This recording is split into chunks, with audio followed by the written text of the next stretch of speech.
So, usually when we talk about our morning routines, there's this unspoken, fundamental assumption about the power dynamic. Right. You wake up, you stumble into the kitchen, you grind the beans, and you pour the hot water. You are the master. And that dark beverage in your favorite mug is just a tool. Yeah, exactly. You drink the liquid, you get a biological jolt, and you go conquer your day. I mean, it's a completely transactional relationship where human agency is firmly seated at the top. We view it purely as fuel, right? It's categorized as this simple biological stepping stone to get you from a state of groggy sleep to a state of high productivity. Yeah. Like, we consume it, and it serves us. But what if we have that entire hierarchy completely backwards? But What if, as you are holding that warm mug tomorrow morning, you are actually the one being consumed? What if you are the one being programmed? it is a wild thought. It really is. So in today's deep dive, we are going to completely invert how you look at the fundamental forces driving your day. We have this incredible stack of sources in front of us, and it's a highly philosophical, almost avant-garde collection of handwritten notes and sketches pulled directly from a private sketchbook.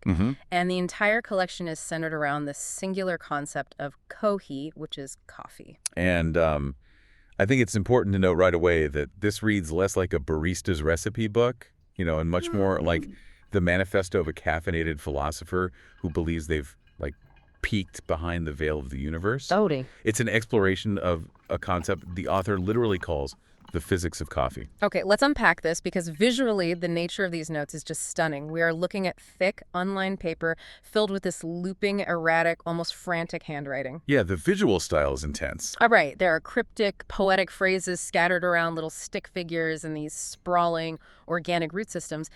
It feels deeply intimate to read, yet the claims it makes are absolutely cosmic in scale. They really are.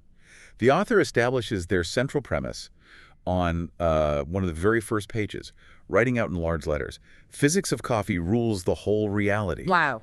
And they immediately follow that up on the next page with a rather chilling caveat. They write, "And it does not matter if you see, believe, or care it or not." So it's just happening anyway. Exactly. It establishes this physical force as an absolute objective truth of the universe.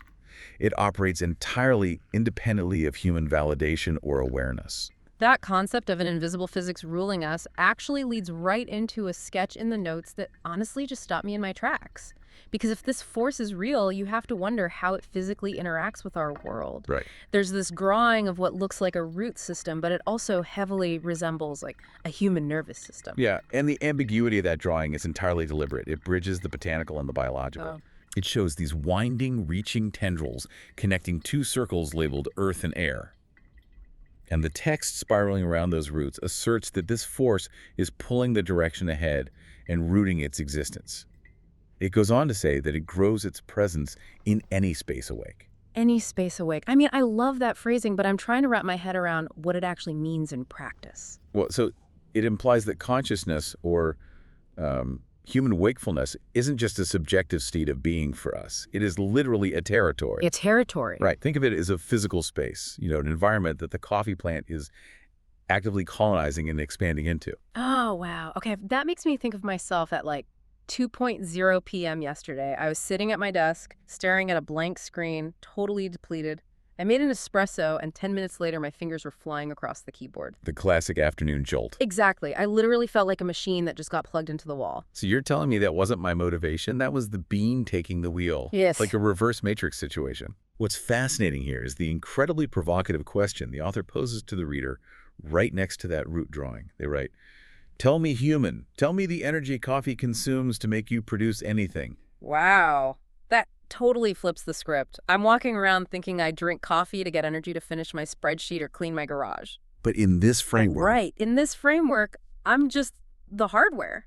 The plant, the Kohi, is spending its tiny amount of chemical energy to boot me up so I can produce for it. it completely dismantles our perceived biological and evolutionary hierarchy. I mean, we view ourselves as the apex species on this planet, utilizing flora and fauna solely for our own advancement. Sure. But step back and look at the global footprint of the coffee plant. From a purely evolutionary standpoint, the plant has effectively outsourced its labor to humans to ensure its own global cultivation, transportation, and dominance. We literally clear ancient forests for it.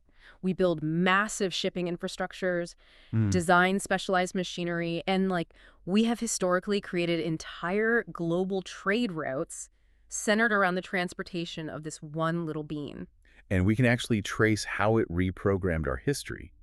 Think about human society before coffee was introduced to the West. Okay. For centuries, the standard beverage throughout the day was weak beer or wine, simply because water wasn't always safe to drink. Oh, right. So the entire workforce was essentially mildly sedated on depressants from sunrise to sunset. I never really thought about that. People were just perpetually buzzed and lethargic. Right.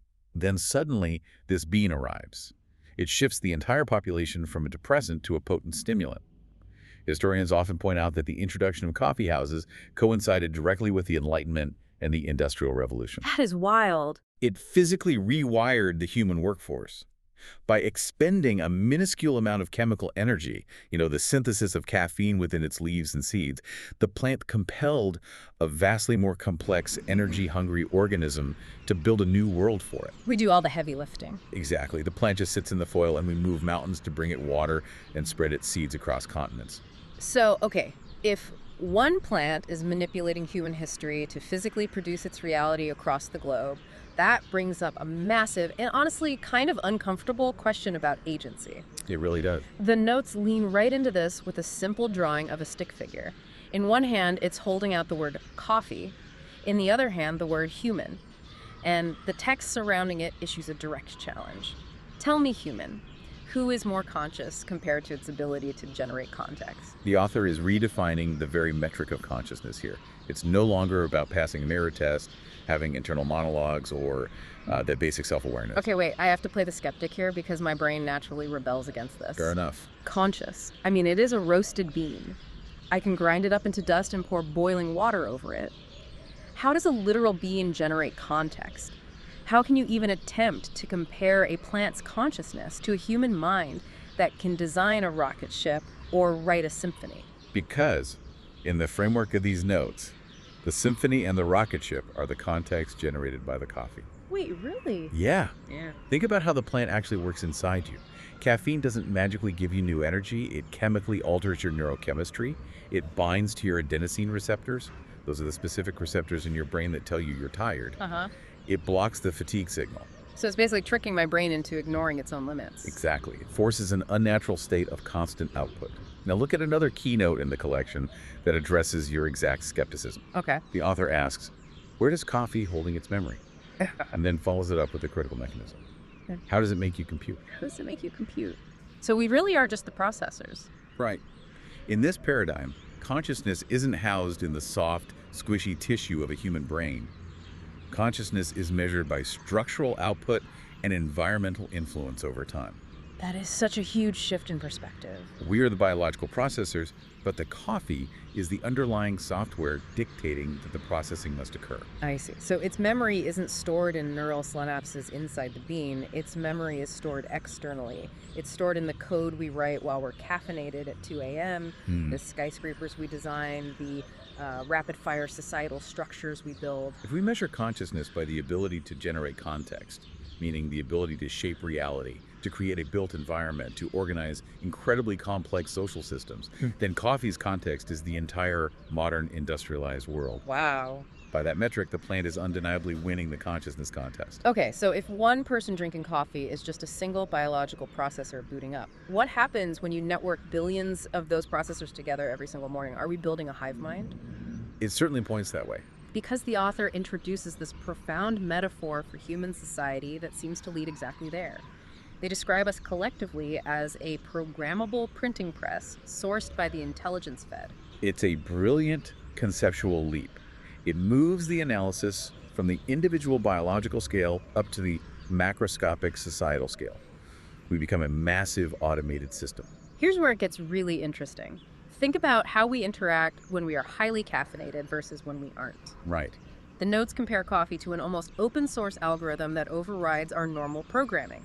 The author explicitly points out the difference between normal social behavior and caffeinated behavior. Oh yeah, the civilized versus authentic bit. Exactly, they're right. Compare it with the data in real human interactions for solving issues in a civilized way. And then they ask, can you see how pure and authentic the data printed by just copy press programmed to make you hear real you? The distinction the author draws between civilized interaction and authentic interaction is the mechanism that drives this entire printing press.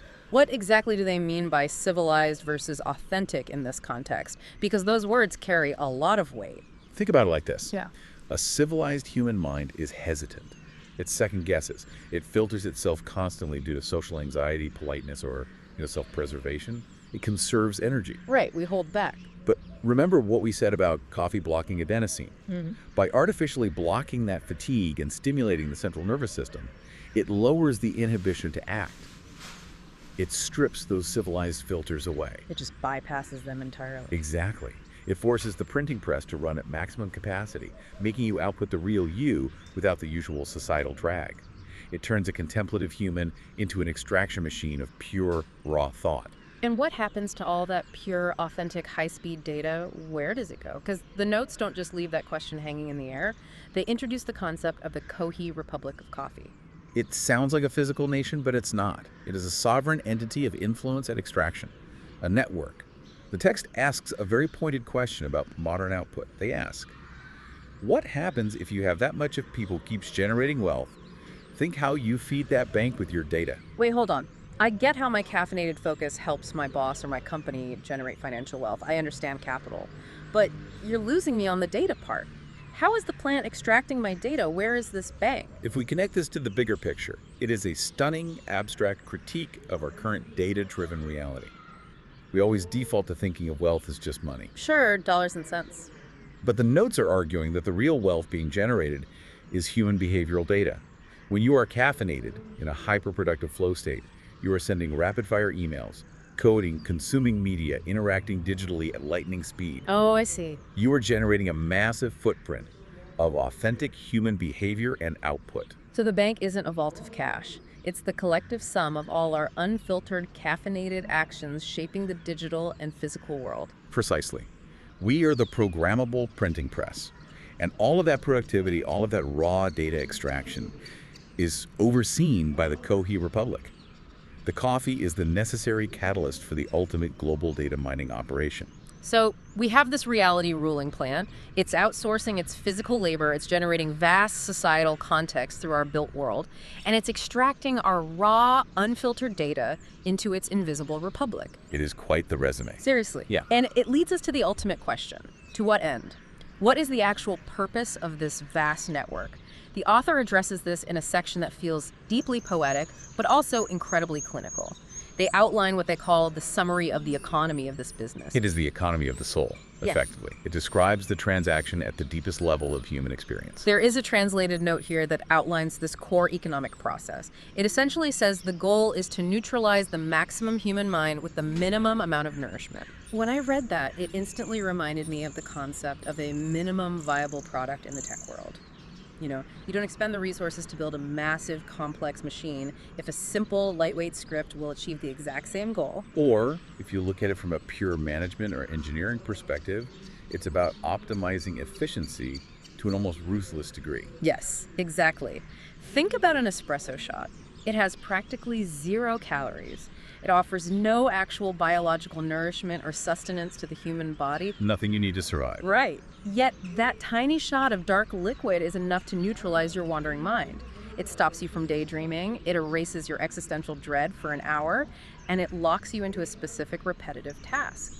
Maximum productive output extracted from the minimum possible biological input. And the notes expand on what happens under the surface during that neutralization. While the human mind is neutralized and being fed this minimum nourishment, the Kohi force is busy. Doing what? The text says it is creating the lineage it wants to spread and ruling with what it created. Ruling with what it created. Man, that is a heavy concept. And the author fully acknowledges the sheer audacity of this entire operation. The notes exclaim, "What great audacity! Nobody's place! Don't expect mercy!" I mean, it is entirely ruthless. It is a ruthless, evolutionary, and philosophical takeover. It does not ask for permission. But the author talks about the realization of this dynamic as a kind of disaster or calamity for the human ego. They write that the disaster is in purifying the one who exceeds their limits from their audacity. Yeah. So what does this all mean? I'm going to need you to bring that back to earth for me because it sounds incredibly ominous. What does purifying our audacity actually mean for my Tuesday morning? It sounds like a dark sci-fi concept, but it's really about crushing the human ego. Okay. The calamity is waking up and realizing you aren't the master of the universe you thought you were. You think you built that skyscraper or wrote that brilliant software because human beings are inherently awesome and driven. Human ingenuity. Exactly. But the coffee, through this purification process, is effectively saying, no, I just used you to build a giant climate-controlled terrarium for my global trade routes. Oh. It strips away the audacity of human pride. We have to, as the notes demand, know the value of the hand in the Kohi lineage. We are just the hand executing the command. This raises an important question, a truly humbling paradox for anyone listening.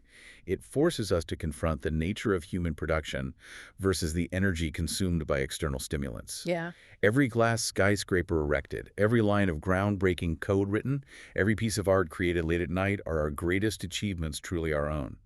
Or are they simply the physical manifestation of the Kohi lineage expanding its territory? Are we the authors of our own destiny? Or are we just the programmable printing press executing a biological command from a being? It completely reframes everything you thought you knew about your day. We started this deep dive looking at a simple, everyday morning beverage. You did. And through these incredible erratic handwritten notes, we've uncovered a philosophical framework where we are merely the hardware and coffee is the operating system. It neutralizes our wandering minds with minimum nourishment. It extracts our most authentic, unfiltered data, and it uses us to build a global, inescapable republic of coffee. It is a masterclass in shifting perspective, forcing you to question the invisible forces that dictate your actions. So tomorrow morning, when you hear the coffee maker gurgling on the counter, or you're standing in line at your local cafe waiting for that cup, take a second and ask yourself, are you just brewing a drink? Or is the Kohi lineage booting you up, programming its daily code into your hardware so you can go out and generate its context for the world? And as you ponder that tomorrow morning, consider the final lingering image in this sketchbook. It's a photograph taken from a window looking out at two towering, modern, glass and steel skyscrapers. They are massive monuments to human engineering and ego, and drawn right over that photograph, in that same erratic, sprawling handwriting, is a single jagged line and 3 words. Quantum of bitches. That is amazing. It is the perfect, stark, humorous juxtaposition to leave you with, because despite all our massive steel and glass monuments, despite our complex civilization and our towering human audacity, we are ultimately just living in a weird quantum reality, completely ruled by the physics of a being.